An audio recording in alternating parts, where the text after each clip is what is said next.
Des antilopes, des gazelles, des faons. Gevar Ram a créé ce refuge pour animaux il y a 4 ans. Ce membre de la communauté Bishnoi consacre sa vie à recueillir des bêtes blessées. Il s'en occupe comme s'il s'agissait de ses propres enfants. Nous prenons soin des animaux de la forêt jour et nuit. Nous secourons les animaux blessés dans un rayon de 50 km et les soignons. Quand c'est nécessaire, comme toutes les femmes Bishnoi, son épouse, Sita Devi, n'hésite pas à les allaiter. Je travaillais dans les champs quand j'ai vu ce faon se faire attaquer par des chiens sauvages. Je l'ai sauvé et recueilli à la maison. Je l'ai nourri avec mon propre lait et lorsqu'il a repris des forces, je l'ai relâché dans la nature.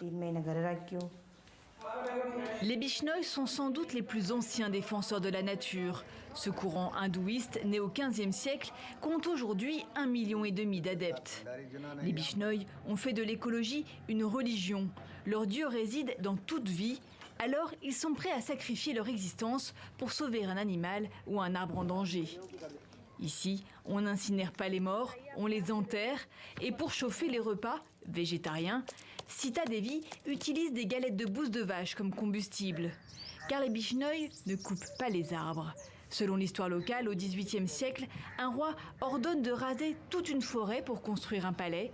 Une femme, Amrita Devi, s'y oppose, faisant rempart de son propre corps. Amrita Devi, son époux et ses 3 enfants ont été les premiers à sacrifier leur vie. Ils essayaient de sauver des arbres en les enlaçant. De nombreuses personnes les ont rejoints, mais les hommes du roi ont coupé les arbres en même temps que leurs têtes. Ce temple commémore les 363 victimes.